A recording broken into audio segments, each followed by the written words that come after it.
Selamat datang di episode terbaru Sosok Penyala, yang pada episode ini akan membahas mengenai Menteri Kebudayaan Fadly Zon, seorang politisi, budayawan, dan intelektual yang telah menjalani perjalanan panjang yang luar biasa dalam dunia politik dan kebudayaan Indonesia. Dari peran pentingnya di parlemen hingga kontribusinya dalam melestarikan budaya bangsa, Fadly Zon telah memainkan banyak peran yang mempengaruhi arah kebijakan Indonesia.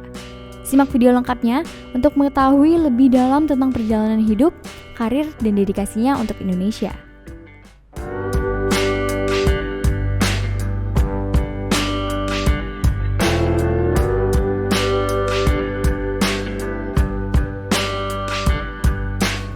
Fadly Zon lahir pada 1 Juni 1971 di Jakarta, Indonesia sebagai anak pertama dari pasangan Zon Harjo dan Elida Yatim.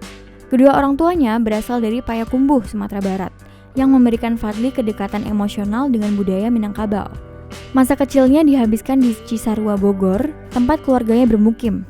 Di sana ia mengenyam pendidikan dasar di SDN Ciberem 3 dan melanjutkan ke SMPN 1 Cisarua. Fadly dikenal sebagai seorang siswa yang berprestasi dan aktif dalam berbagai kegiatan sekolah. Ketika memasuki jenjang SMA, Fadly Zon melanjutkan pendidikan di SMA Negeri 31 Jakarta. Pada masa ini, ia menunjukkan minat yang besar terhadap ilmu sosial dan sastra. Kesempatan besar datang ketika ia menerima beasiswa AFS yang membawanya belajar di Amerika Serikat, tepatnya di San Antonio, Texas.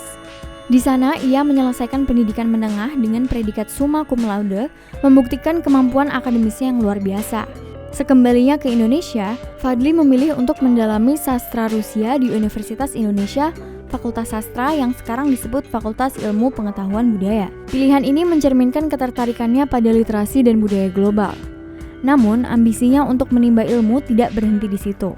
Pada tahun 2002, Fadly melanjutkan studi di London School of Economics and Political Science di Inggris dan meraih gelar Master of Science dalam bidang Developmental Studies. Gelar ini memperkuat pemahamannya tentang isu-isu pembangunan dan kebijakan ekonomi. Pada tahun 2016, Fadly Zon kembali membuktikan kecintaannya terhadap ilmu pengetahuan dengan menyelesaikan program doktoralnya di Universitas Indonesia jurusan Ilmu Sejarah. Disertasinya berjudul Pemikiran Ekonomi Kerakyatan Muhammad Hatta 1926 hingga 1959, mendapatkan pujian karena mengupas pandangan ekonomi pro-rakyat salah satu bapak bangsa Indonesia. Disertasi ini sekaligus menunjukkan kontribusi Fadly dalam mengembangkan wacana intelektual tentang sejarah dan ekonomi Indonesia.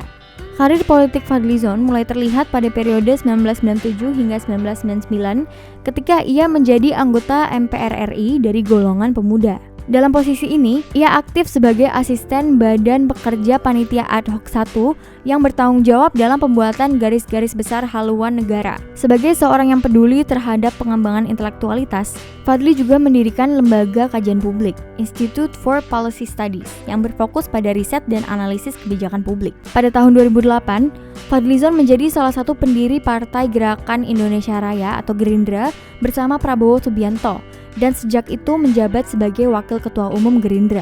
Peran ini membuatnya terlibat dalam berbagai keputusan strategis partai, termasuk dalam menyusun kebijakan-kebijakan yang mendukung visi politik Gerindra. Keberadaannya di partai ini juga semakin memperkuat posisi Fadly dalam politik nasional. Pada 2 Oktober 2014, Fadly Zon terpilih sebagai Wakil Ketua DPR RI untuk periode 2014-2019. Selain karir di dalam negeri, Fadly Zon juga terlibat dalam organisasi internasional yang berfokus pada pemberantasan korupsi. Pada 2015, ia terpilih menjadi Presiden Global Organization of Parliaments Against Corruption atau GOPAC untuk periode 2015 hingga 2017 dan terpilih kembali untuk periode 2017-2019. GOPAC adalah organisasi global yang terdiri dari anggota parlemen dari seluruh dunia dengan tujuan untuk memberantas korupsi. Kepemimpinan Fadly Zon di organisasi ini memperkuat posisi Indonesia dalam kancah internasional dalam isu anti korupsi. Fadly Zon juga dipercaya memimpin organisasi Regional Southeast Asian Parliamentarians Against Corruption atau CPAC pada 2017. Pada 2019, Fadly Zon terpilih sebagai Ketua Badan Kerjasama Antar Parlemen BKSAP DPR RI untuk periode 2019-2024. Dalam peran ini, Fadly memimpin diplomasi parlemen Indonesia dengan negara-negara lain dan memperkuat hubungan antar parlemen, terutama dalam isu-isu politik, ekonomi, dan kemanusiaan. Fadly juga diangkat sebagai Wakil Presiden Liga Parlemen Dunia untuk Palestina pada 2020, di mana ia dipercaya untuk mengkoordinasikan kegiatan Parlemen Dunia terkait isu Palestina. Pada Oktober 2024, Fadlizon mendapatkan kepercayaan besar dari Presiden Prabowo Subianto untuk menjabat sebagai Menteri Kebudayaan dalam Kabinet Merah Putih. Sebagai Menteri Kebudayaan, Fadlizon bertanggung jawab untuk melestarikan dan mempromosikan kebudayaan Indonesia, baik di dalam negeri maupun di panggung internasional. Langkah pertama Fadly dalam posisi ini diharapkan akan memperkuat peran budaya dalam membangun identitas bangsa dan menciptakan konektivitas budaya antar negara. Di luar karir politik, Fadlizon adalah seorang budayawan yang mendalamkan kecintaannya terhadap sejarah dan budaya Indonesia. Pada 2008, ia mendirikan Fadlizon Library di Jakarta yang kini tercatat sebagai perpustakaan pribadi terbesar di Indonesia dengan koleksi yang meliputi buku, koin, perangko, dan artefak lainnya. Fadlizon juga mendirikan Rumah Budaya Fadlizon di Tanah Datar, Sumatera Barat, serta Rumah Kreatif Fadlizon di Depok yang menjadi wadah bagi pengembangan budaya dan kreativitas di Indonesia. Dalam kehidupan pribadinya, Fadlizon menikah dengan Catherine Grace, seorang banker asal Australia, dan dikaruniai 2 anak perempuan. Meskipun sibuk dengan aktivitas politik dan budaya, Fadly dikenal sebagai pribadi yang sangat menjaga hubungan dengan keluarga dan sering meluangkan waktu untuk keluarga.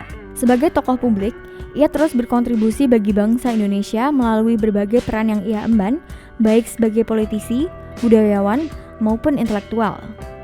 Kepribadiannya yang dinamis dan dedikasinya terhadap negara menjadikannya salah satu tokoh yang berpengaruh dalam kancah politik dan budaya nasional. Terima kasih telah menyaksikan episode Sosok Penyala kali ini. Kira-kira para penyala ingin kita membahas sosok siapa lagi pada episode berikutnya? Jangan lupa like, komen, dan subscribe. Terima kasih.